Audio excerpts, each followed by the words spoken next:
Hello, everyone. Welcome to Loud and Proud Orlando. It's Thursday, August the 21st, 8:10 p.m. Thank you for your support. And I'm here with John today. So, welcome back, John. Good to have you.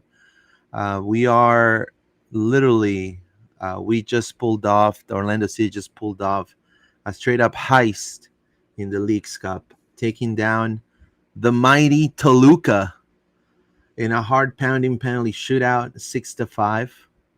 But here is the man, the myth, the absolute beast of the night, Pedro El Pulpo Gallese.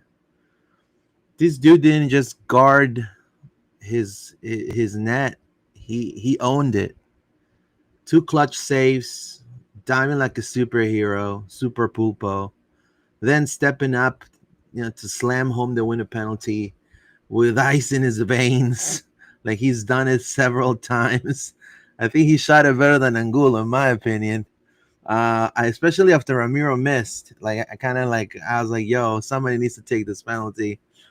Toluca never saw this coming. I think Turco Mohamed, which is the coach of Toluca, I don't think he saw this coming, and I think we got them with their pants on the ground, and I think Orlando got the W.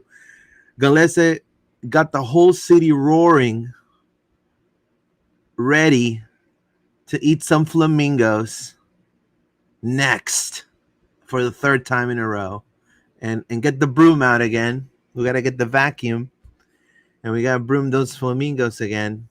Orlando's on fire. Orlando's playing great. Everybody seems fit, and definitely Pedro yesterday was a spark. I'm here with John. Today we're going to be discussing a couple of the topics. Are obviously the Leagues Cup quarterfinal. We're going to be talking about the MLS transfer deadline day, which is today, 11:59 p.m. Nashville versus OCSC, another big test for the Lions. Lineup rotation and your score predictions. John, how are you, my friend? Good to see you again. I'm great, man. That was an awesome intro. I think everybody's just so pumped from last night. I'm still pumped for this man, El Pupo, Pedro Man, Gallese, your boy. Man, I mean, we'll talk about him in detail in a minute, but things are so crazy right now. I mean, Orlando Pride are going to play tonight. So if you're got nothing to do at 10:30, watch some Orlando Pride. And Avaye is just signed, record-breaking transfer, world record transfer on that side. So, I mean, this week is crazy, bro. This is a crazy week for the yeah, club. I'm sure they're all really busy with all this incredible, amazing news and a huge win against Toluca and everything. Yeah, for sure. Yesterday I had my other podcast, and I had to cover Copa Sudamericana, and I was watching the Orlando game as I was live, and so when the penalty shootouts went in, I actually have my reaction in Spanish on my other podcast. Yo, you gotta short that, man. We need Yeah, to have that on the. We gotta yeah, put that up. I think I'm gonna do that, and I'm gonna put it on here. But like it was insane. Like in all my years that I've seen Pedro, I never seen him take a penalty like this, and I thought it was like really ballsy, but also I was dead scared, bro. Like, be honest with you, I was like, yo, if he botches this, everybody's gonna want him out of the club. But thankfully, I think they really practiced. According to Oscar, they really practiced those penalties. So good for the Lions. We're gonna read some comments and then we're gonna go dive into the analysis. Appreciate you guys for your support. JCP's 95. Vamos, let's fucking go. In San Pedro, we trust. Josh Stahl, Galese, Galese. Jeffrey O, campeones, campeones, ole, ole, ole. There you go, calling OCSC. If it weren't against Toluca, I would have been disappointed about that performance. However, Toluca defended very well, as did we. I don't know, man. I mean, we're Orlando City.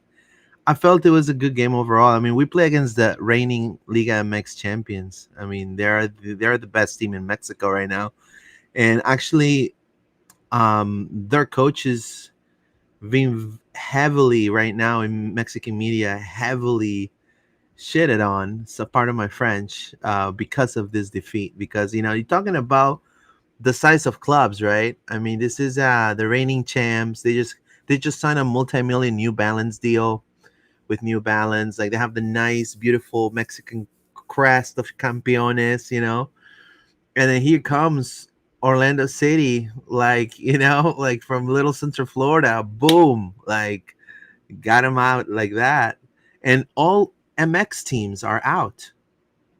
All MX teams are. Yeah. They It just was the same thing last year, man. It's obviously like I think they overplayed the you know, amount of Mexican fans. Like we saw, like I was posting about it, bro. Like that was an empty stadium. Like you had that one guy with the horn. Oh my god, bro. He was killing everybody just hey, in the background. But apart from him, like it's like, bro, this is an empty stadium. When they were like, "Oh, this is a home advantage," oh, we're like, "Oh, they're gonna fill it with Toluca fans." There was like more LA fans waiting for that than anything I saw. But look, there's it was not like a real home atmosphere. It was two away teams playing in someone else's stadium. well, I mean, there were some Toluca fans there. There were also a lot of LA Galaxy fans because and so from my understanding, a lot of the LA Galaxy fans wanted Orlando to win. They weren't really big fans of Toluca. But again, You remember the Atlanta game that happened in our yeah, stadium? It was that for it was, yeah, for it was, us, and yeah, it was before instead of after. So like even less yeah. people. Now, this it says Josh Stahl. It says David Albery. Can we just let all of OCB play Saturday so the starters get a break? LOL. Yeah, I mean they look kind of tired. Josh Stahl. Let's extend Gillespie and build him a statue. Thank goodness this season now we got depth at left back and left winger. Thank you for your comments, Josh and Mr. David and Colin and Jeffrey. Stay tuned. We have a pretty good show today. I do want to let you guys know that yes, you guys are 110% correct. There were a lot of talks about Pedro Gallese and his contract situation. It is time after the performance of yesterday. I do want to put it out there. I don't know if the Wolves are watching. I don't know if Mr. Moreira is watching, but I think it's smart to just pay the man. I mean, honestly, I think it's just smart. I mean, you're talking about. I highly doubt any other keeper will give you that type of performance that he did yesterday, and I think it's due to his experience. Now he's very identifiable and he loves the city. That's one thing. From my understanding, from his camp, I know for a fact he does not want to leave Orlando. So, but his contract is up, and I guarantee you, after what we saw yesterday, he's gonna have a lot of offers to think about. I mean, you're talking about clubs. You don't think LAFC wants a Pedro Gallese or even an Inter Miami trying to Messi pull up some, Flamingo Juju, or Charlotte. I mean, there's gonna be some. So I think Orlando, in my opinion, I think it's smart just to secure. He wants to stay here. I mean, his kids are in school here. They love it here. His wife loves it here. She's part of the community and all of that. So I mean, it's just a matter of time. I think it makes sense. I mean, I think there are legends. This is a legend. This is a living legend right now. I mean, this is not a forever alive. This is not a Nani type of situation. This is a player that is active currently. I'm still playing in the first team. Still very important in the locker room. And I think that yeah, I mean nothing's perfect in any job. Sometimes you shit the bed here and there, but like you know, who would you rather go back to? Like Brian Rowe? You want to go back to Brian Rowe? You want to go back to like having no goalkeeper? So I just think it makes a lot of sense. But Freeman had a great game. I agree. Guilla Carlos Toluca fans only showed up to see their papi el fucking pulpo, says Guilla Carlos. Inter Miami coach should not have called their assistant. Yeah, we're gonna talk about that in just a second. But let's talk about Orlando City Toluca. Obviously, Dignity Health Sports Park in Carson ended in a 0-0 draw after 90 minutes of regulation time. And then Orlando City obviously advanced to the semis with a 6-5 victory in penalty shootout. Um, Look, I think they got the more possession. I think it was it was a contest of who would win the mid, and that's one thing I said with Ruiz and Angulo, those players that they had in the mid, and Vega. It was a battle. I think Atuesta, I think Cesar had a really true competition right there. But Orlando eventually, the defense was spot on. Also, Martino Ojeda, to me, one of the best players again, provided creativity, key passes. He scored in the shootout. Definitely 3 goals and 3 assists prior to this game. Um, and when it comes to the defense, I do want to give kudos to Robin Jansen and Rodrigo Schlegel and even Brecalo, because John, and I wanted your opinion on this. Paulinho was one of the goal scorers in the League's Cup with 4 goals in the tournament.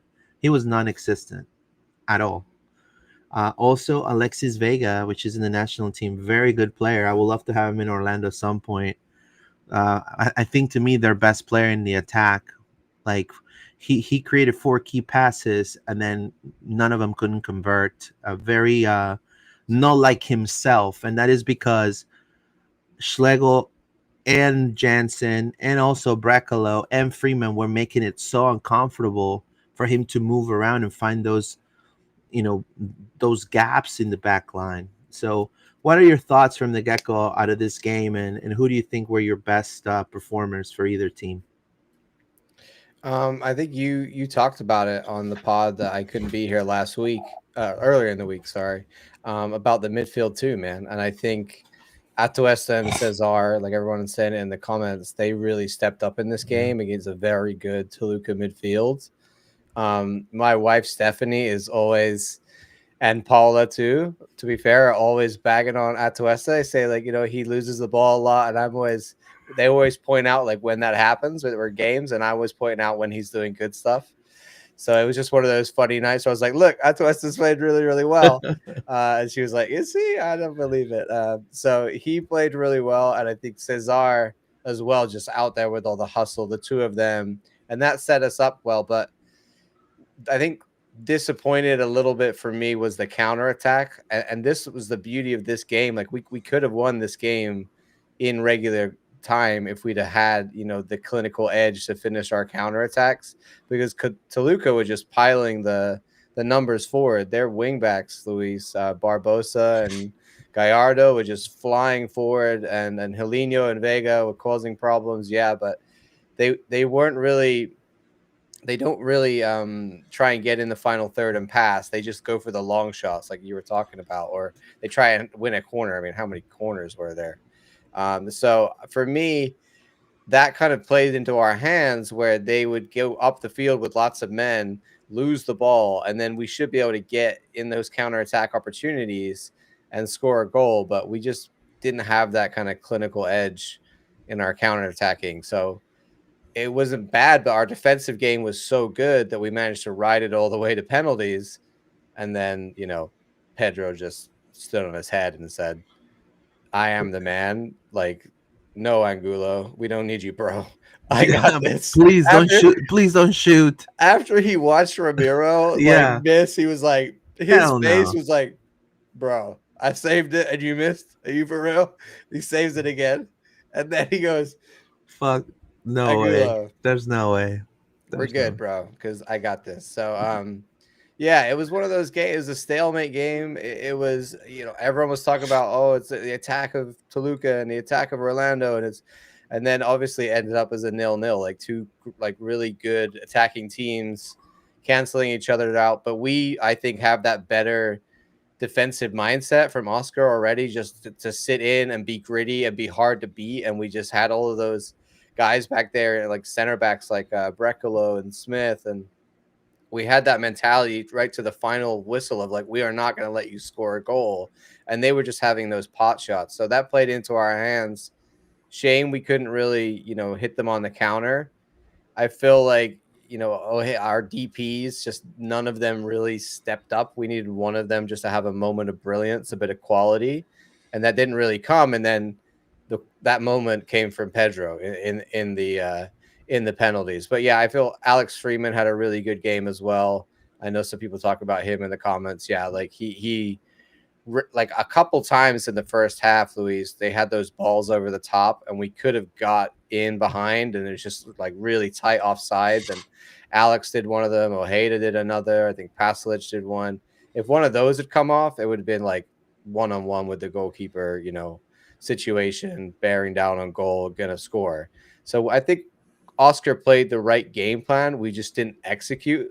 And then when it came to penalties, to be fair, I mean, they scored every single penalty. I mean, when was the last time you watched a penalty shootout and it was like perfect 5-5, and then they go from there? For Orlando City, it's been a little while, and then deep into it, Pedro was the one who said, "Okay, no worries, I got this." Yeah, I, I do want to say you're showing the lineup here. When it comes to this particular approach, uh, Pareja's approach was his typical 4-2-3-1 with Cesar and Atuesta.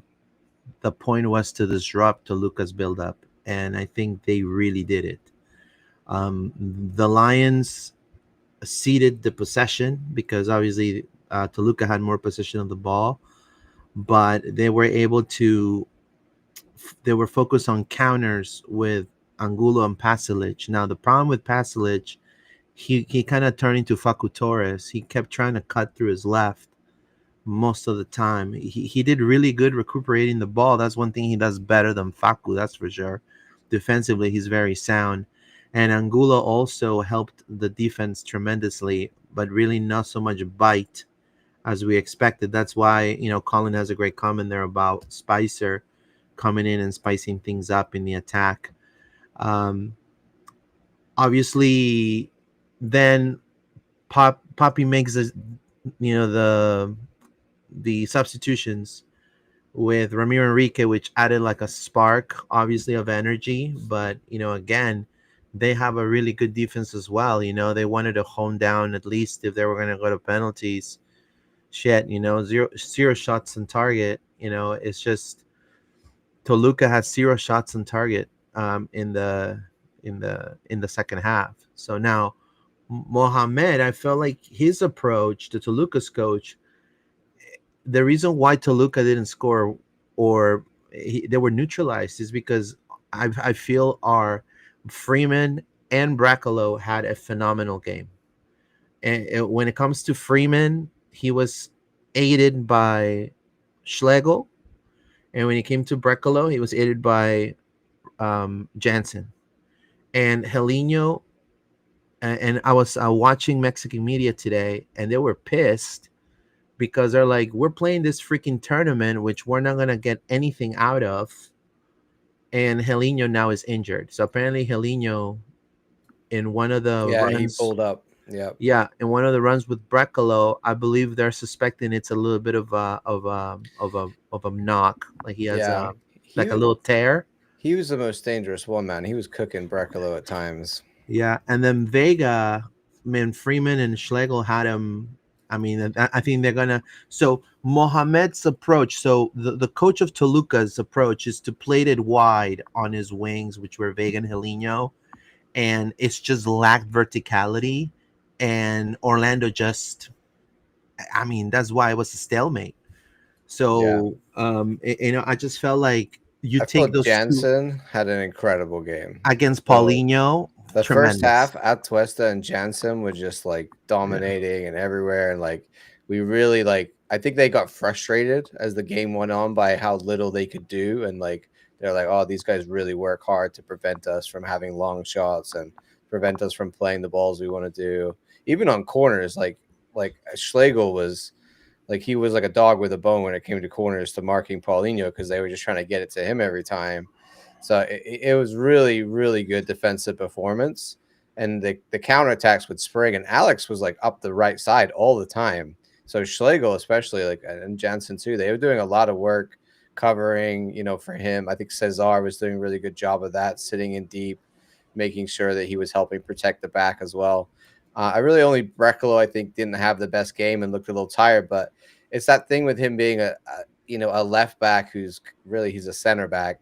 Whenever he comes up a really fast winger, like and a really pacey guy who can beat him on the 1v1 like Helena was doing, he just tends to struggle. It's like how do you solve that problem when you're just physically outmatched by a guy that's just so tricky and difficult to mark? Yeah, I mean, I felt that Bracolo really did well against Heleno. Don't get me wrong, he did well, but like you could see that it was a And challenge. I You feel know, like that rating is a little unfair, and I think it's because he also got a yellow card. But like, I mean, he was aided a lot by Jansen, and he and then lost a. Gulo was helping a lot, like you said, on that side as well. Yeah, so I just felt like I They have a mean, lot of threats though, so everyone was having to put in that defensive work. yeah. So if we have that type of performance of the mid against Miami, it's over. We're gonna win that game. I'm saying it right now with a lot of confidence Yeah, I don't feel like because they played that well against Miami. So Cesar and Atuesta, yeah, like they played well, but they didn't play that well as they did against Toluca. yeah. Let's read some comments here. It says, Colin, things opened up a bit when Spicer came on. I almost wonder what would have happened if he had 10 more minutes. Yeah, he's definitely great. Right here, yeah. I was worried with Brecalo. He was getting beat. Yeah, but he ended up injuring Heleno with one of those runs. So Tony S. Pedro really said, "Fine, I'll do it myself." Thanos quote. Also, was that our first penalty shootout away from home? Says Tony S. I don't know. I don't In the think so. Leagues Cup or like ever? Definitely not ever. Surely we've had a penalty shootout away from home. Gia Carlos last year in Charlotte says, okay, yeah, we had a penalty shootout in Charlotte. That's right. Yeah. Yeah, you're right. But I mean, definitely after full time since Chris Keller before PK's my 10-year-old son said, I never thought a nil-nil game could be so exciting. Defensive masterclass. There you go. Yes, it Uh, was indeed. Great penalties, Luis, throughout. Phenomenal. They Martino Hayes was practiced really it. good. Jansen. Honestly, when Alex Freeman stepped up, I was a little bit like, I Yeah, me know he's too. I was very a little good. I know scared. I just get concerned for these, young players, but he took a very good penalty. Sharon Gerbet, though, I wasn't, come on. Vive la France. He just stepped up and smacked it in like a pro. Kyle Smith, another very good penalty. I was scared when Kyle Smith took the shot. He's so calm though. That's the thing. I feel like we played a lot of our guys who took penalties here were in some ways some of the guys I feel like the most calm under pressure. Like the way Jean Jabet holds the ball under pressure. Kyle Smith is just like a mental, giants. Like the guy never really feels like phased. He's taken so many penalties, done so well. Jansen, of course, can step up in any occasion. Like Alex is showing that maturity for a 21-year-old to be able to take a penalty of that importance as well. Really, only Ramiro was a little disappointing to see him. And you think, okay, it's the striker; he's got to be able to score, but he just missed entirely, and that was a bummer, bro. Yeah, he botched it. I mean, Yeah. he could have made this easier, and he'd be a little bit of the hero. But Yeah, I kind of after Pedro saved it, it was like, okay, but like don't come miss. on, But just do it. yeah, like we said, the final penalty from, I just love that move from him, bro. Everybody is just like, it's so, the huevos, Luis, the huevos Exactly. are impressive on that one. It's just a state of mind, man. You have he's a player that it's kind of like that Drake song. Even though I hate Drake, starting from the bottom, now we're here. Like that's Pedro Gallese. Like he really like was Yeah, a third stringer. He had yeah. two jobs, I getting paid nothing. forget he has that chip on his shoulder, but when he plays Mexican Yes, teams, doesn't he? exactly. Yeah, He has this thing that he needs to prove people wrong, and he has this. He's really not a talker, but he um, motivates you as a captain on the field, and he does his talk on the pitch, and so he's always done that since I've seen him. So since he started with Peru, in Peru also he's like the captain of the team. So a lot of people. So he knows how to be under this type of pressure on a knockout. he's as an experienced keeper as Keylor Navas, even though Keylor played in Real Madrid and in Europe, and Pedro didn't. But I think mentally, these are very experienced players that can definitely put out a fire. You know, when things are getting out of hand, they can put out a fire. And I do want to praise the team because it's not just Galese's heroics. Which was two saves and the goal that was clutch. I mean, it's just those type of situations with Galese boost the team's morale, but the resilience under pressure, and this has been a constant since Oscar took over the coach of, the coaching job. This resilience under pressure for this Orlando City team, despite the travel challenges, traveling all the way to freaking Carson in a neutral venue with like no people, looked like an Orlando Pride game half the time. Orlando like stayed really composed, like very fair playish. No, nothing dirty. You didn't see Pareja with a red card and then talking on his phone. Hey man, like, and then they ended up winning their third straight penalty shootout in League's Cup. So I mean, Well, that's because we're a serious club, Luis. exactly. So I just think that the You're not gonna catch rotations. Oscar doing that, Yeah, I mean the BS. rotations that he's made also lately have been great. I think so. I think the players have delivered for him at least, and he's getting players healthier now, like Gervais coming back. Hopefully Duncan comes back too. I think the additions of Spicer, and I have a feeling we're gonna see Marin this weekend. I mean, we're gonna definitely get to that conversation because I know a lot of people. You're already in the chat talking about rotation. I just want to share this with you before we move on, though. Do you like my meme I did for this one? Hey, yeah, and don't be surprised. I can bet your ass they're gonna try, Hey, man. I mean, bro. I Luis feel like Suarez. Luis Suarez. All I'm gonna tell you is this: Luis Suarez is very fond of Pedro. mm, well, they're not taking Pedro. I'll tell you that right now. I don't I, want I, that. I That would bet. be like suicide for the front office. I think if they took Pedro from us. Yeah, I mean, I bet Pedro is gonna, respectfully, hopefully decline unless the money's too good. But I don't. Is that's what I'm saying. Is that just try to. It's a good PR move just to one of your legends. A guy that's gonna definitely be a legend in your team. Yeah. You're probably gonna interview him forever a lion. After he retires, Oh, I hope so. John. One day that would be Right, great. and then you're gonna let him walk. Look how bad Inter treated Calendar, bro. Like a No, dirty I mean sock.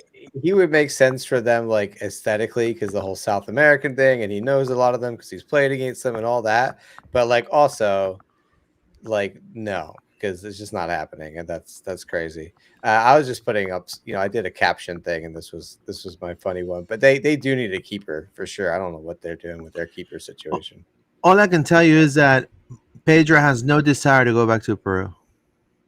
So, Yeah, no, I'm with you, bro. I think that he's on a big contract, but he's only 35 and he's still performing, in some ways he's better. Like he's a guy that when the defense isn't great, you're going to see him have to do a lot and you're going to see mistakes. But that's the case with a lot of keepers. And when the defense is solid and he's confident and we're confident like right now, then he performs really well. So it's like I still agree with you. I think the upside of Pedro is better than like the mistakes that we see. So as long as he maintains that confidence and he keeps going like that this year, you're going to see a lot more of these games where he pulls out these massive saves. And that's the Pedro that can, we said it earlier in the year, right? If we're going to do something big this year, we're going to win a trophy, we're going to win something, Leagues Cup, MLS Cup, whatever. You need guys like Pedro to be performing like they did in the last match. You need them to be having the top of their game. When Orlando Pride won it last year, they had a pretty good squad with some really, really good star players. The star players were performing, and not only that, the other players in the squad all performed at the top of their game as well. So we need that from Pedro. I mean, Adam Morehouse last year got like 13 clean sheets or whatever. So that was an incredible season. This year, not so much. So it can be the same for Pedro. No, 100%. And again, Orlando has also Otero, Mercado. I mean, Orlando's in a different goalkeeping situation as they did 10 years ago. So definitely, Donovan coming from Donovan Ricketts to, Hey, OT to Ricketts. Rick- Luis, it's crazy. There's only one shot on target from each yeah, side the whole game. So that's it. obviously, both teams doing good job defensively. I mean, they had more shots, but that if we look at their shot map, it's like so. How many of those were really far out long shots? A lot of them, I think. It It just was wasn't a very open game. It was very tight. And of course, I think here Foot Mob giving Eddie Atuesta player of the match. I would probably agree 100%, with that one. I just feel like a he hundred percent. at time, Luis, he just oozes class on the ball. The way he holds it, the way he has time to get his head up, look around, find a pass, but also the defensive work this time. I often, not often, but sometimes we can be critical of his defensive work, but you can't say that against Toluca in this game. He was everywhere, bro. He was an annoyance for the Toluca players. They Do you they think couldn't he's another contain. one that's like, ooh, I want to play a Mexican team because of that history?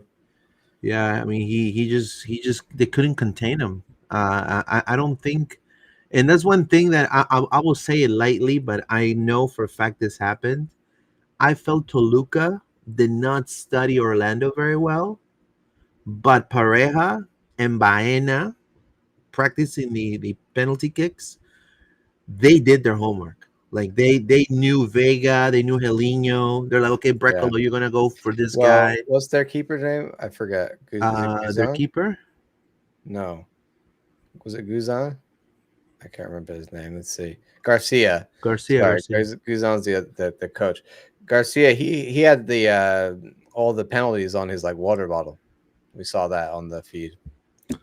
Well, that's a rookie mistake right there. But I don't know if Pedro got a hold of it, like kind of maybe him got a threw it cheat into the sheet. crowd, but Pedro must have had a cheat sheet somewhere too, right? I don't know. I'm Maybe he didn't. sure. I'm He sure. must have. But hey, bro, It's the confidence for him to just take that penalty.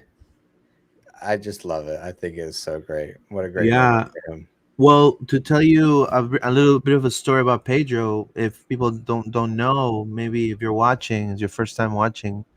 Pedro Gallese, when he first started in their under 15s and even under 17s, he was a striker, but he was a Techo Akindele, and and so they saw him that he was like pretty tall, and that coach in the under 15 said, "Hey, why don't you try be a keeper? Let's try you being a goalkeeper." And the rest is history. At that Yeah. point, he got a personal trainer, and he was a third stringer, getting paid like less than $100 a game. Like, dude, like had like two jobs, like a normal person, and playing like for as a third stringer keeper, and then eventually got his break because the two keepers of that team, San Martin, were injured. And then they're like, okay, you're next. We have no one else to put on. Literally, we have no one else to put on. He um catch two penalties, and he had like four key saves, and then he stayed there as a starter from that moment on. He started as a starter, and then he started going to another. He went to another club, which was better as a starter, and then he went to Alianza Lima, and then eventually, boom, he went to Mexico, and it was a big deal for a goalkeeper to go to Mexico at that time, because Mexico usually they hire Argentinians or Uruguayans when it comes to goalkeepers. Nahuel Molina from Tigres and all of that. So, uh, I mean, it was a terrible club. They treated him like crap. It was a club that's already disappeared. So, but yeah. And then he came to Orlando. Orlando was the best thing that's ever happened in Pedro's career. He even tells it. He said it to his own people around the national team. Like, Orlando's the best. If it wasn't for Orlando, I wouldn't be here right now. Yeah, you can see here, of course. I Yeah, mean, been in the national team since 2014, and then like you were talking about, Luis, here's when he played for your team, Alianza Lima, on yeah, loan back in 2019. Then he was on Veracruz, back from loan. Just yeah. They froze him. So yeah, what? they pushed him out basically, didn't they? Yeah. So what happened was when he went to Veracruz from Juan Aurich. So when he played in Juan Aurich, Mm, he played against Alianza Lima in the final, yeah, and Juan Aurich became the champion. And he had to lift a trophy in front of his hometown team, yeah, and it was kind of weird. But either way, he went to Mexico, and that team, Veracruz, it disappeared because they found out that they were narcos. yeah. I It mean, was that's a narco lot of funded, teams in and that then part of the world. they benched him and froze him, loaned him to Alianza for a couple months. Yep. Then he went back to Mexico to try it out one more time. They shafted him again, and at that time, I don't think they even paid him. They Nope. didn't because He was they kind on of a pretty free. much went, yeah, they went bankrupt, and so he went to Orlando literally from the minimum. He started getting paid. If you look at his first salary, he started getting paid like 430,000 or something like that, like something like really like you will pay Mason Stadohar. Yeah. Yeah, he, And when I think also sometimes you think like, oh, a lot of people might be like, oh, let's move on, whatever we can, do better. I think, there, of course, there's those arguments too. You could always upgrade every player in every position, but, in terms of year on year, what he's doing this year, I mean, this is just at a glance from the overall rating that Football are giving him. He's apparently doing better than last year. So if people, I don't know if that's any stock. He's doing as well as apparently in 2023, but over his time here, clearly he's grown as a keeper and gotten better and learned more under Oscar's system and everything. So yeah, yeah, man, 100. I don't feel like he's done. I feel like there's periods where he looks, not good, but that's also because the defense is not good as well, and he's getting very exposed and have to do a lot, and he can make errors. But then also games like this, he can win it for you. So the payoff is still there, in my opinion. All right, Let's should do we some move on? yeah, yeah, let's do some comments real quick and then we'll go to the next topic. Gervais ice cold of penalties, says Colin. Tolan Coca, thank you so much. We really need our B team to step up and get a win in Nashville. We're going to talk about that in just a moment. F, welcome back, John. You have been missed. Yes, he or she missed you tremendously. F. Josh Stahl, and they think we should start Marin. F, please don't give him ideas. He's an unrestricted free agent. That's a good one. Josh Stahl, vamos Orlando. Josh Stahl, Miami getting rid of Calendar and treating him like that. Oh my, I know. Forever a Flamingo. Colin CSC, Ojeda was a foot from being onside for his goal. Toluca was so coordinated on their backline. Yeah, 100%. Man, they're the Mexican champs. I have mad respect for Toluca. I said it on the last episode. Like, I when I first came to the United States, it was when Toluca was red hot. With they had a Paraguayan striker called Cardoso, and that dude was a beast. That dude was like he scored like 4 goals a game, and they were beautiful goals. And then in the national team, the Paraguayan national team, he killed it. He destroyed Peru several times. So I remember him when I was younger, way younger. Anyways, we're gonna go and we're gonna talk about MLS transfer deadline day. Um, I mean, there's a lot of rumors going around about this. There's Brenner's back, so it's in Cincinnati. Tom Boga is like, minute to minute, actually until 1 a.m., Luis, which is really weird at our time. I guess because it's like different time zones. The deadline is still open. So mainly we're, wondering about Alex. I was watching Soccer Wise earlier today, asked Tom in the live chat, like, oh, any update on Alex? He didn't mention anything about Alex in that show. I don't think it's So going we've anywhere. had no updates. I think, hopefully, this, unless something happens in the next 3 or 4 hours, it seems like he's here for now. Of course, he's only got a certain amount of time left on his contracts. And we do want to eventually cash in. I don't want him to leave on a free. I think that would be a bad business by the club. But it might be that this window, they just can't find the right deal for him. So uh, as of right now, he's still here and an Orlando City player. So that is potentially great news. Other things that happened since the brought back Brenna, yes, like that Bro, we could have gone. all happened late this afternoon. That's wild. Uh, Minnesota brought in a Paraguayan by the name of Alexis Farina. Do you know him, Luis? No, You're not. He's not. Luis is not interested. he's I like that. I like our South American contingent says move on. All right. See if Montreal made a transfer. We'll go down here. Look at this, Luis. there A you man in go. a Stoke shirt. We love to see it. All right.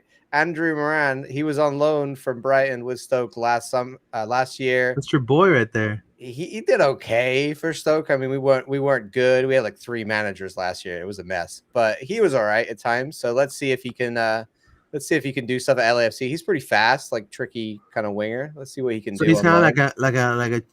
like a Timu version of Cole Palmer. Yes, that's a really good description of Andrew Moran. Yes, that's exactly what he is. Nashville, they brought in Perez from LA Galaxy, Luis, on loan. Jonathan Perez. Yeah, I mean they're It's good. obviously we can talk a little bit about them, but that's a little bit more depth for them. A cash for trade, 1.5 million with add-ons for him. He's going to be a U22 for them. Minnesota rejected a bid for Joaquin Pereira. Red Bulls have added a goalkeeper. Yeah, I mean, that's sort of the main things. Oh, Yedlin moving to RSL out of nowhere. I I guess mean, I would have taken Yedlin. from what Tom said, like he didn't have his deal locked down with Cincy, and then like they weren't sure if they were gonna give him a deal, and then he preferred to go to RSL apparently. I mean, So he wants to read the Book of Mormon. I don't know what's up with that, but he just seems to be like a journeyman at this point, right? Sifo's back. Good. Yes, Cifuentes has come back. Toronto Sifo's are back, they're trying hard to try and figure their stuff out, man. bro. They're like, Toronto is a let's find mess. some players. Let's do something. But yes, Cifuentes was he went to Rangers from LAFC in 2023. But before that, he was very good, right, in this league at least. So No, he's back. so obviously about Thomas Mueller. He just joined the Whitecaps. Yeah. I was actually my other pod is covering Mueller and Cabrera, which is a Peruvian player that's playing in Whitecaps. So we have a lot of Whitecap stuff there.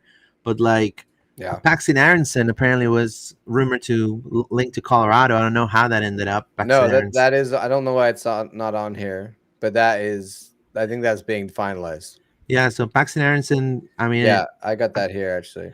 yeah, talk about going to Europe on a high and coming back to go to Colorado. Like that's I mean, He said some words on this, Luis. Here, and I'll read it right now. I've got it here. The puzzlement from the media is fair, but nobody ever knows the full story. It wasn't easy for me to make a decision, but where was I going to be happiest playing soccer?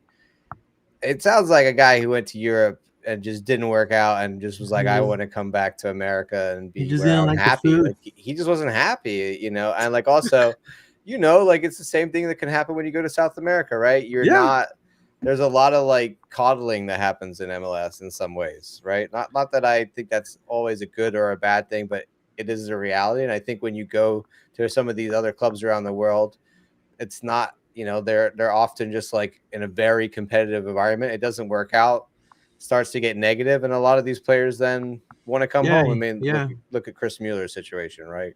We joke about it, but Yeah, with Chris Mueller. I mean, compare it's the same thing. Like there's so Paxton many of Anderson these is guys. Paxton Anderson obviously didn't fall off like that, but like well, Paxton Anderson is like 30 times better than Chris yeah, Mueller. it's a common trend though. Like some of Yeah, these guys true go that. like True look, that. and also Colorado Rapids is like they're like a home to return to, right? Like they brought back Reggie Cannon. Who else did they do? Like Yeah. Mihailovic, they brought back and sold him back off to Toronto. So it's clearly a thing. I don't really care. The U.S. men's national team fans, they hate it, Luis. They get so upset. They're like rage. They're so mad at the Well, situation because they just think MLS is like the death of all players. well, it's because they. How do I say this? I wouldn't say it's death of all players. Just depends what club you go. So if Paxton Anderson would have come to Orlando, and with a coach like Pareja, I mean, it would have been definitely a great weapon. I mean, he's not a Yeah. bad player, but promise, you I don't think expect, every MLS club is a bad situation. right, Some of them, yes, but not everyone. But that's the same for every league, you right. know? You expect for a player like Paxton Aronson, he speaks the same language. Everybody in Europe speaks English pretty much. To assimilate a little faster than maybe an Argentinian, than maybe a Ecuadorian, and these guys are, because they come from poverty, extreme poverty. Some of them, they have to, they don't mind hustling a little bit more, you know. And Paxton is like, bro, I got my mom, my dad here, bro. They make Yeah. great shepherd's pie, bro. My house, I like, don't I have argue a with pool in them. my The house. players wanting to come back, bro. Like Like, it's I'm going to you forget Colorado, that. bro. I'm gonna Some go see people, the some Broncos play. players, they just want like home too, right? Like they Yeah, want that yeah, feeling. and So, and that's fine. I um, mean, as long as I know he's gonna thrive in Colorado, and hopefully, maybe he's on his last stint in Europe. Villarreal, Luis, have signed a player from MLS though. They've signed Oluwasei from Olawase from Minnesota. Minnesota. Yeah, I can never say his name right. For 7.5 million, so a nice chunk of change from Minnesota. Maybe that's their budget gone. I think maybe that's why they're not. Might not have money left for Yeah, I Alex. mean, You look, don't know. You don't know. yeah, Villarreal. I It's mean, not endless money at Villarreal. in Spain, it's weird because if it's not Barca, Madrid, Atleti, and maybe a couple of other teams like Betis, like the rest of them have really no budget. Yeah, I mean Rapids. Aronson, Aronson is Paxton Aronson, seven 7 million. million. Man, I 7 think million. this is a club record fee. Yeah, exact has to be, I mean, for them, yeah, probably.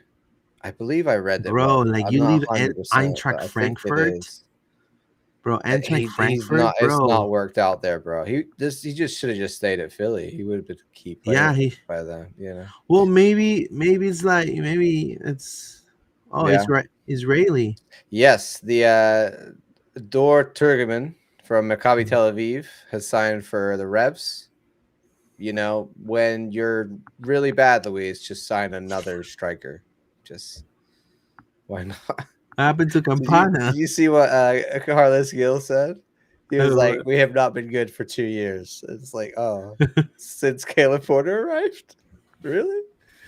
Uh, we need a defender. yeah, exactly. All right, I think that's about the bulk of the really interesting news, Louise, from today's transfer window. There might be more. Like I said, we got another 4 hours before it closes. So I mean watch I those would watch those I Bogart bombs because they might be dropping. yeah I mean that what does Orlando have though? Doesn't Orlando have just the under 22 slot? For us, I mean, I think, like you said, I think Spicer, we do have an under 22 slot. Maybe we got a deal done with Alex. Maybe Yeah, we're really hopeful, but from what Tom was saying, it didn't sound like he wanted to sign a new no, contract at I all. don't think it's happening. But they could have convinced him, hey, let us give you a pay bump now, and then we'll still try and sell you in the next window. There's isn't there a It can happen possibility for isn't there a possibility because they want for to extend the contract. They have isn't the there a more possi negotiating power. Sorry, continue. No, I said I mean, is there a possibility maybe for the club to re-sign Freeman for sign a new contract with a clause, and then eventually tell him, hey, you can talk to other clubs, and then if you find one, we'll go ahead and do what's best for you, and then they pay the clause for us, so we don't go you don't go empty-handed from here. Because typically some teams in South America, for example, they do that. So when their contract is up, they sign an extension. You know, they get cash up front sometimes, some of them, and then eventually they start dealing with other clubs. And then when the club they get the bait, or they get the fish. The fish is like, okay, we're gonna, what's your clause? Okay, it's $5 million. Okay, well, we're gonna pay the 5 million, and then that way the club doesn't go empty handed, right? I mean, that's a possibility too. Um, but again, so that's what we have. Marin, I guarantee you he's gonna have minutes against Nashville. Yeah, I mean, they both got added on to the Leagues Cup roster. They were on the bench. Of course, Spicer was the one that came on, but I think it, it seems to me in some ways like, I don't know what we're waiting for, Marin. I thought he was plug and play. Maybe Oscar's just like, I don't need to play you yet, so I'm just gonna wait until I really do need to play you. Just to give him that time to really settle in and figure out. I think with defensive guys, you can keep guys back and put Spicer on and go attack. You don't have to defend that much, right? Because he doesn't seem like the kind of guy Yeah, who plus wants to he defend that he much. By the way, he's tactically savvy. I mean, yeah, he doesn't come from a small club in Portugal. He comes from Braga. right. But I mean, Marin is different, right? But you would hope that he would be able to understand, but it's difficult in the backline, and Oscar doesn't always trust guys to go straight in. yeah, I mean, it's trying to It maybe takes time to earn Oscar's trust in that backline, I ease think. him up, and again, I have a feeling he's gonna have minutes against Nashville. I mean, I think he's gonna probably start with the same squad he did against the game that was playing in Orlando, with Spicer, and I think he's gonna start with that 11, and then eventually make changes. With the starting, maybe give Freeman a little bit of a break. You know, maybe put Dagger Dan on. But Yeah. we'll discuss it in just a moment. Another Bogart piece of information. Minnesota finalizing a deal to sign Austrian defender What's that? Necraturis Triantis Nectarios, from Nectarios Nectarios Triantis, Triantis from Sunderland. bro. Who? Nice to meet you, my friend. I guess did this guy play last year? And no, he was on loan at Hibs. Okay, I was like, I don't remember him in the championship for Gibbs. Sunderland last year. He was not a Champo defender. Well, Australia, bro. I thought it was like Rocco's Modern Life and Yeah. Bluey. So there we go. All right, let's move to the meat, Luis. Let's talk about it, bro. Saturday, Yeah, it's gonna be a Nashville. yeah, it's gonna be another test. This is definitely Eastern Conference contenders in 2025. Sitting closely in the standings with almost identical point totals. Nashville holds a slight edge in the table, third place over Orlando. But both teams have very similar records. Nashville 14-5-8, 47 points. Orlando 13-8 and 6, 47 points. So Nashville is being definitely stronger at home. They have a 9-3 and 1 record, which definitely could play a pretty interesting factor. Now Orlando has been lately solid on the road, but relies very heavily on their wings as a attacking play. And now Nashville right now in goals scored is 43, I believe, in goals. So um, I don't know. It's gonna be an even Stevens match, my friend. I mean, but this is the type of rivals we need to beat if we want to be champions. If we want to be MLS champions, we need to beat these teams. That's the bottom line. What do you think? I think a few interesting things. Nashville were like really, really good for and very consistent throughout this season up until recently. They, back on July 19th, they beat Toronto, but then they went to San Diego and lost. Then they played this weird friendly against Aston Villa. I don't know why they did that. Then they lost to Louisville City, which is the craziest loss, I think, if you can look at where they are in the West and where Nashville are in the East. And St. then, Louis, you mean St. Louis? sorry, St. Louis. No, what am I Louis. talking about? And Did then most Castro play? recently, they of course they're playing on the baseball field, but they Oh, let Andres Pereira get one in, and then they lost to New York City. Of course, we lost to New York City 2-1 with a last minute Martinez goal too. So take it with a pinch of salt. But recently, they haven't been as good as they were at the beginning of the year. They haven't been as consistent. A lot of their reliance is on Mukhtar and Serge. Serge is, playing really, really well. He's got 18 goals. Mukhtar is having a good season again. Yeah, but if you can close them down, if you can mark them out of the game, Yes, they have other strengths, but I feel like they are manageable. I mean, look at the way we managed all of Toluca's assets. There's not as many on Nashville's team. The only other thing, and I'm going to say this once, Louise, because I don't want to be bad juju, man, or Mr. Negative, is that the last time we played Nashville, do you remember when that was? It was in the Open Cup, Yeah. and it was right after a very busy time in our schedule, and we were very tired. And I feel like a lot of the reason we lost was because we did not rotate the squad. So I feel like there is a lot of repeating factors here, and I am nervous about that situation. But I don't want to be, because last time I talked about that with Leagues Cup and rotation and all that, you know, we didn't do it. So I feel like yes, we might want a lot of rotation, but how much are we going to see? You know, because this is a really big game. But last time Nashville rotated, and I feel like they had more energy, and that's how they won that Open Cup game. So I think maybe we do need to rotate. It's a tough call.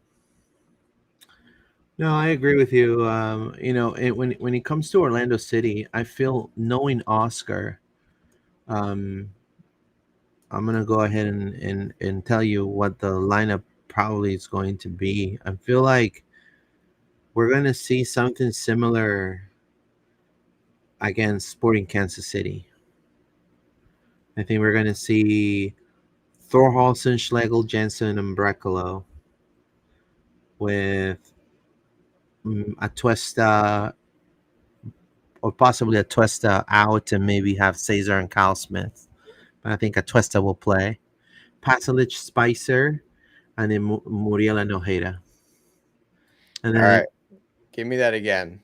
or maybe even Ramiro. So we got Pedro and goal, right? Who do So you think at left back? Pedro, Do you think we're gonna go Marin at left back? yeah, we could do Marin.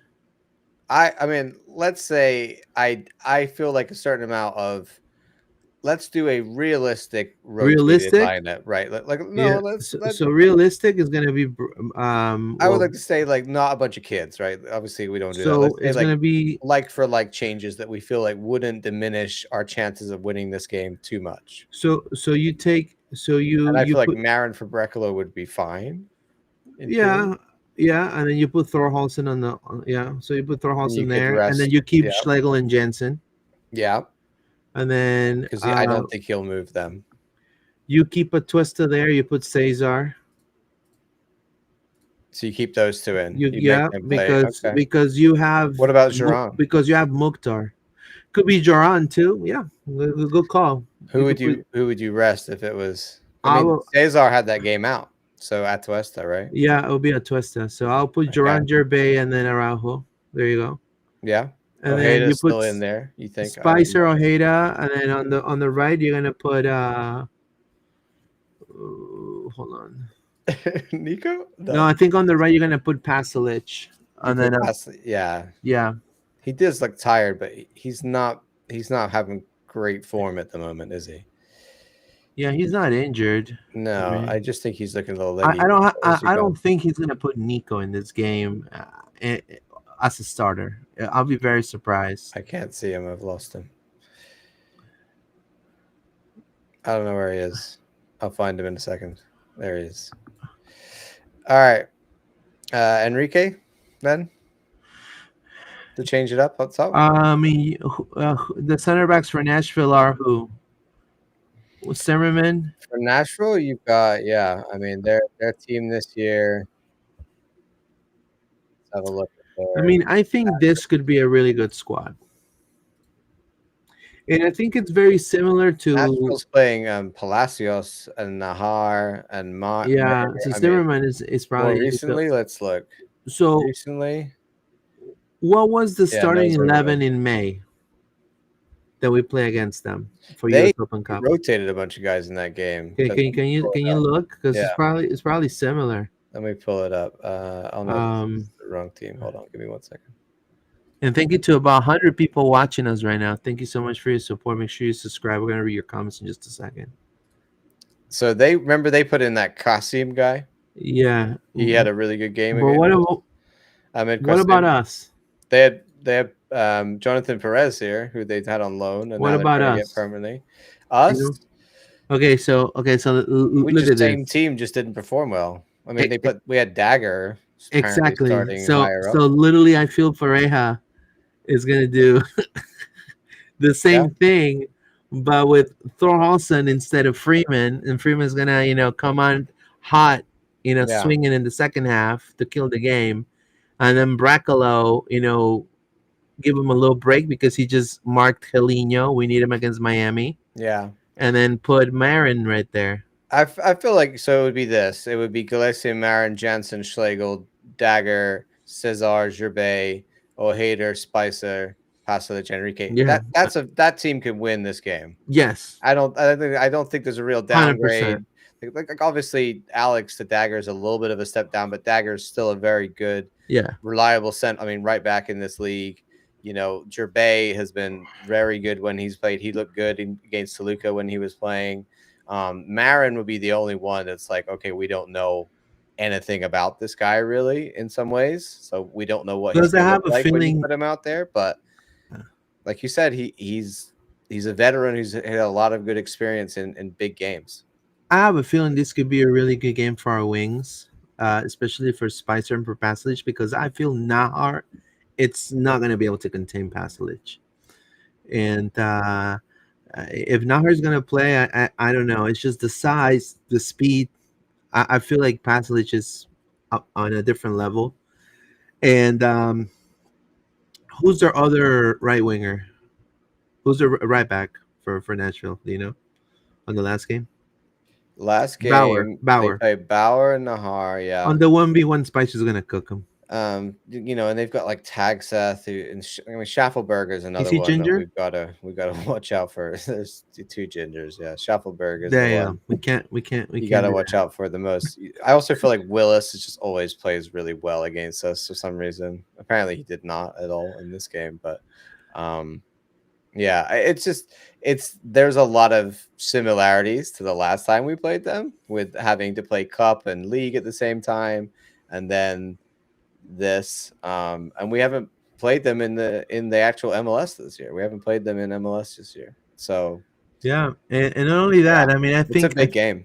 yeah, it's a huge game for them too because they can Yeah. literally cement themselves right there on the third place, and I think for us it's massive because we will go third place, and we already have this distance to enter Miami. And I think it's a huge game, and I think this particular, eventually Pareja is gonna minute 65, even if he feels froggy, Yeah. minute 70, take Spicer out, put Angulo in, you take Enrique out, put Muriel in, Mm, even he can take put Freeman for Thorhalson, he puts yeah. the A squad in the second half.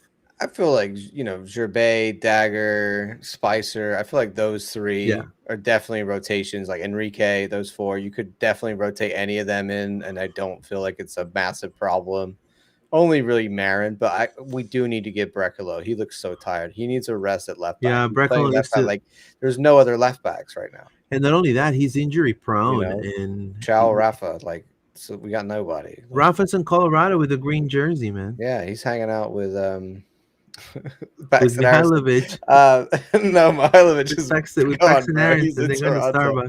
Starbucks. Um, the other thing is, I also feel like I can't remember what I was gonna say. I'll remember in a second. Well, let's read some comments while you remember what you were going to say. It says, Galese number 9 says, Ruben Perez. There you go. Toluca is the best Mexico team, but Orlando beat them, says Victor Sanchez. Thank you so much, my friend. It's funny that now Messi's ready to play next Wednesday against Orlando. Oh, for real? I don't believe that. No, I don't know. He might pussy out again. have they said anything official? I think they're downplaying the seriousness of his injury. Look, I'm going to say something that it's not going to be really nice, but, you know, it's just they are making themselves be just not likable at all as an organization. The way they're really like, mm, it's just those little things Mascherano did is like putting himself above everybody else. Like, oh, I'm Mascherano, bro. Like, I don't give a crap.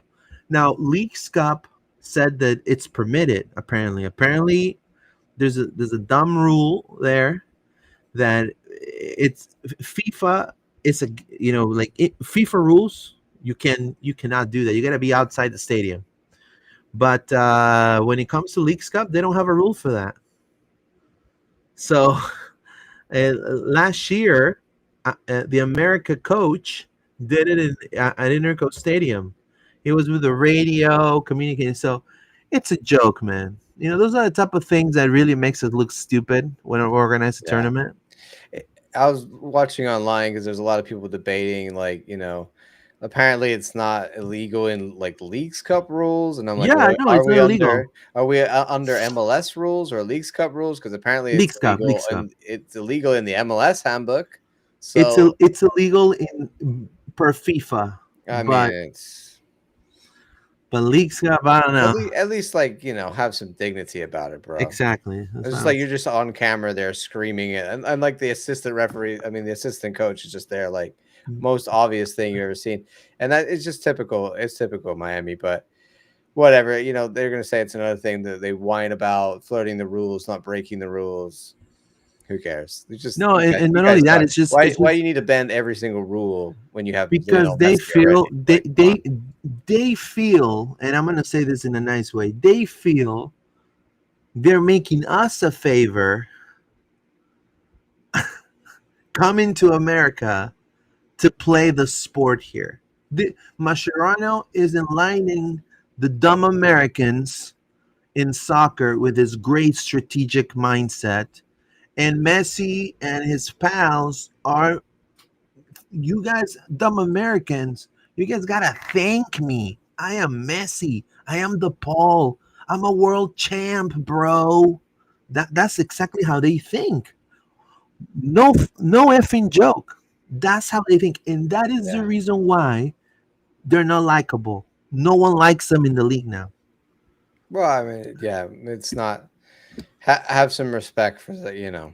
Have some It's respect for the league yeah, that's bringing you in. Have some respect from the culture. I sure. understand that. I understand that in Argentina and in Spain is a little different. Rome is not built in a year. At some point, everything here is going to move just like everywhere else eventually. But bro, you're coming in a time you got to give some respect to the people that live here. Your fans, they're gonna get shafted when you leave with a bag of money, and then they're gonna be like, "Oh, who am I going to cheer for now?" Like, have some respect to the league. It's disrespectful what they do. They think that they're above the law in every single way. It's just Yeah. unbelievable. Yeah, Well, we're gonna have more fun on Monday, talking about Miami as we get ready for the Leagues Cup game. I'm trying to get down there for Luis. I'm trying to go to that one. So you're gonna go to Miami. I might be do a little bit of live LPO reporting on site for us. Not not in the You're press gonna box, go in to. the stands, You're gonna take of the Bright course. Line. I might be taking the bright line. We'll see. Yeah, I got Yeah. some plans. I'm working on it. I'm working on it. It says, has there been an announcement on when the Whitecaps game will be rescheduled? All the other semifinal teams have already moved their games for next week. No. No, I don't think they're doing that. I like that line of choices. Josh Stahl, Kemper and Nashville cooked us last time. Yep, you're right. Casey Kasem. That's I right. switched it, Luis, and put in. You could part in Gula and Spicer if you wanted to rest Pasalic. That was the only other thing. True, We tweaked but it I've out. never. I don't know. It's weird for me to see Just, Spicer on the right. I was just thinking if you play Marin and you could have Angulo there to help him, Yeah. Whereas if you play Spicer and Marin on the left side, I don't know what that looks like. No. This is Jerbay completely dominated Messi. There you go. I mean, rest. We will need rotation. Freeman, Muriel, and Pasalic need rest. Boys need revenge for the Open Cup loss. I agree with you. That was pretty bad. That was a pretty bad game. Also, both hilarious and cool that Brenner is back. You imagine when we were like, "Yo, Brenner, good, great, great," leaving the MLS. Now he's back, bro. I'm telling you, sometimes the grass ain't greener on the other side. Look at Antonio Carlos. Yeah. He was not gonna come back to Orlando, bro. I mean, Orlando. Hey, man, he's in the right place. Yeah, Houston is the retirement home of Orlando, and that applies to both men's and women's teams. So go bro. look it They, up. they, they have It's a thing. Mauricio Pereira. They have Antonio Carlos. Yeah. They have Junior Urso, And on the and Pride Mikey. side, they have like Messiah Bry and They have Evelina Mikey Holiday too. Tulchan. They have Mikey Holiday. Yeah, They just it's a need their bunch old of Dash and DK. Dynamo out there, bro. Wow. If Orlando wins, we move to third. Yeah, that's right. These all feel like desperation, last second buys when you're already at the checkout line.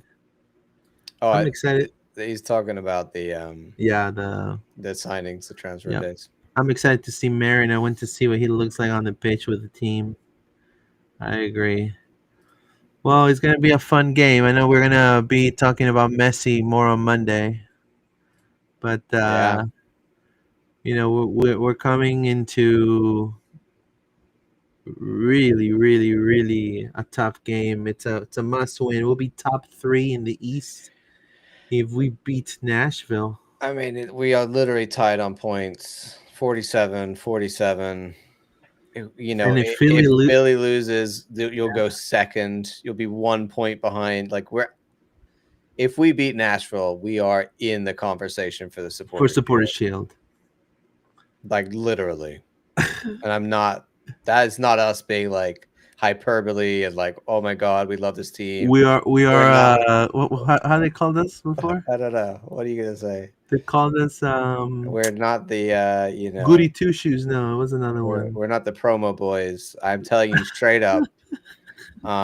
If we beat Nashville, we are definitely in the conversation for the Supporter Shield. Cincy, I have to check how they've been doing. I know a lot of these teams have been slipping up, not all with losses, but like draws.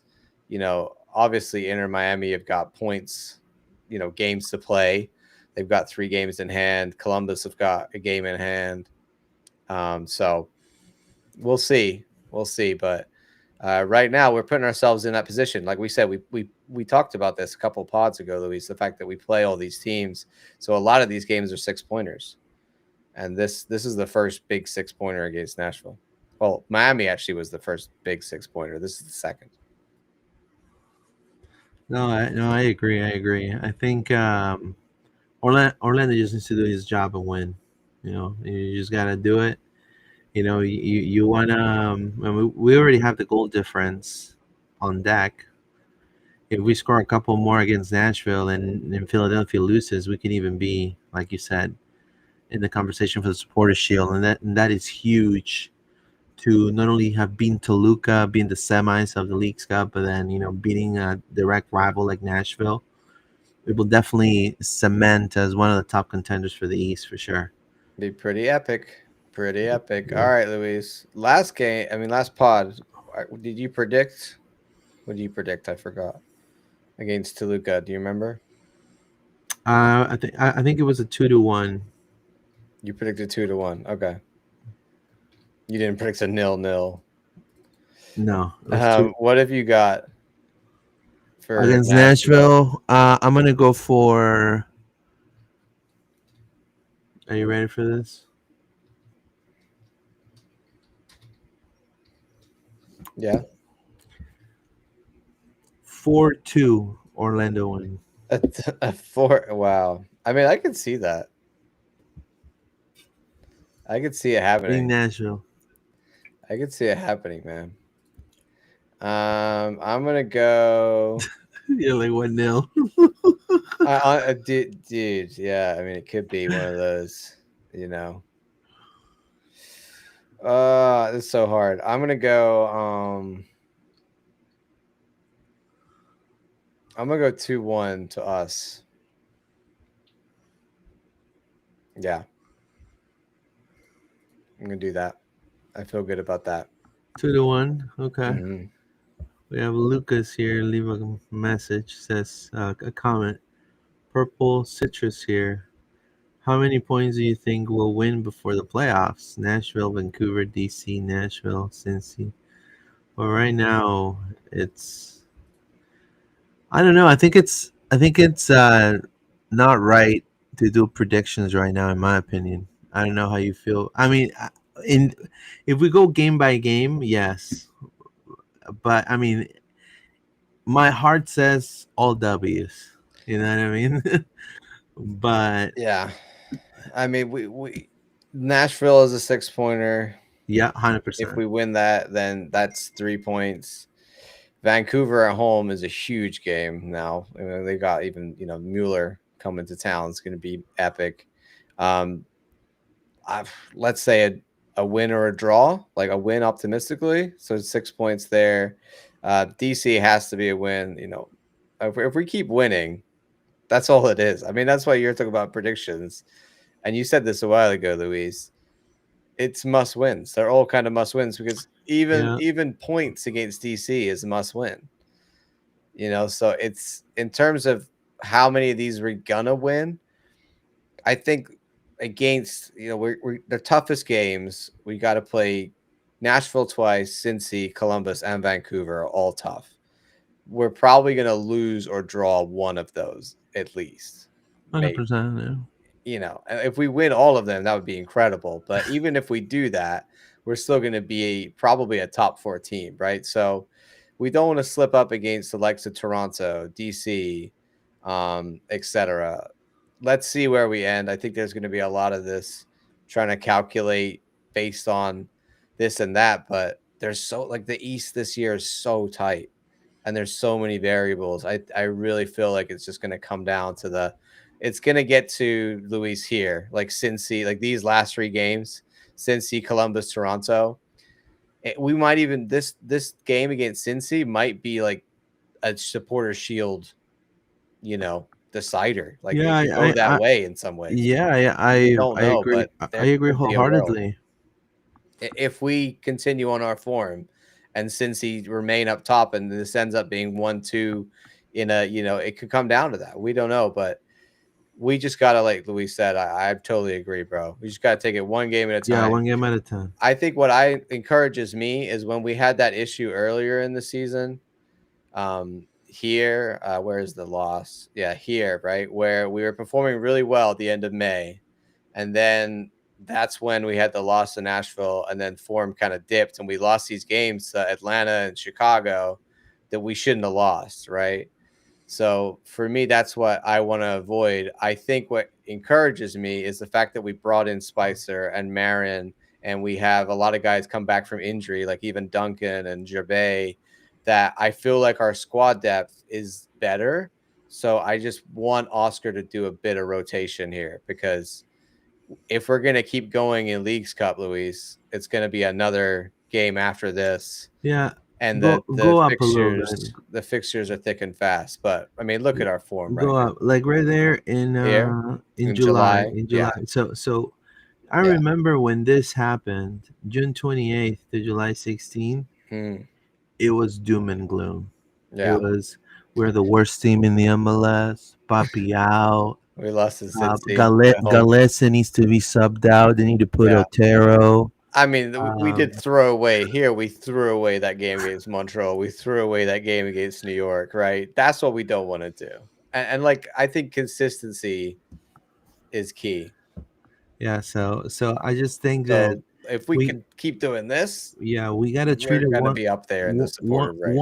one game at a time because Yeah, these are all teams that could punish you and they're better teams. These are the teams we should have, you know, we should definitely beat if we want to contend for a championship. So it would be criminal of me saying, we're gonna get all these points and then we don't get these points. It just jinx my own team. I yeah. just I think when we get a little closer, we'll do some yeah scenarios. Like I've shown that playoff website before that it's got a lot of information. So as it really comes down to the fine nitty gritty, if we are in that supporters race, we'll definitely do some scenarios for you guys. All right, Luis, I got one more thing I want to just talk about today. It's not Orlando City, it's Orlando Pride, but it is massive news, and I feel like we just gotta spend 5 minutes on Jackie Ovale because wow, I mean, this is a record transfer fee. Orlando Pride have brought in a player that has been sought after around the league, around the world. Could have gone to Barca, could have gone to many other NWSL clubs. I'm sure there was the likes of Chelsea and Leon and you name it. And the top dogs of women's soccer were all interested in signing this player. But once again, she's coming to the Orlando Pride, Luis. An epic signing. Yeah, it just shows that, in the men's side, the Wolves play a little bit more conservative because we have youth, and we do signings that are, that make sense for us because of what Oscar is looking for. Um, in the case of the Pride, it's a little different because it's a league that you play the same team twice or three times a year.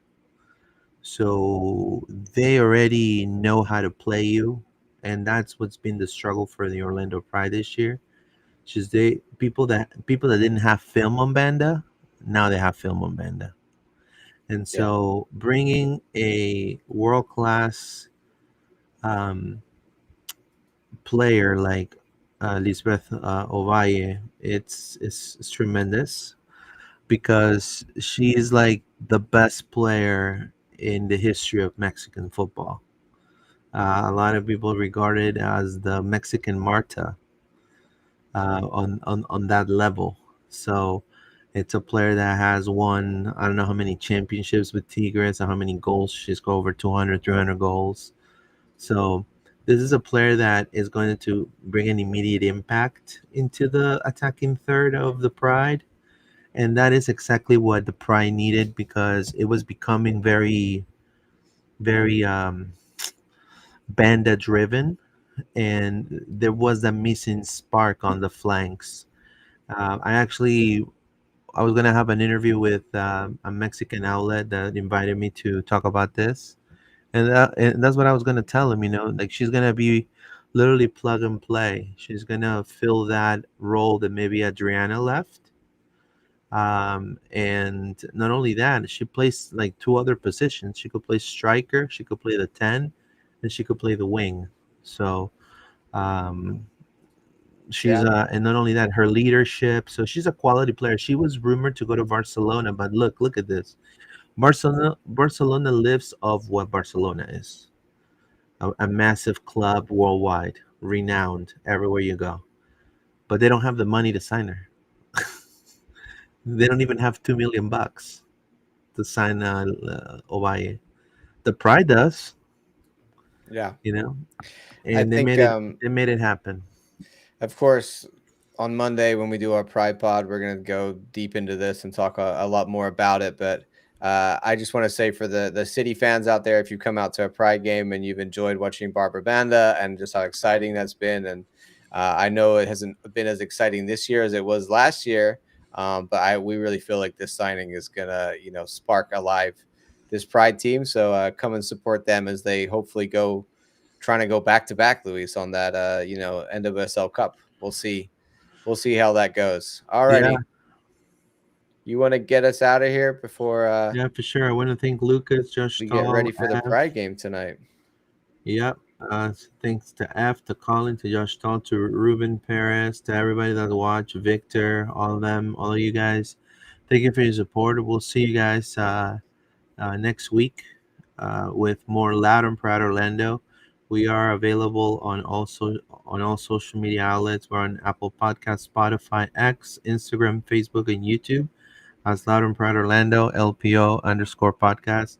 Thank you guys, and hopefully another win against Nashville. And vamos Orlando. Take care, guys. Vamos, Orlando.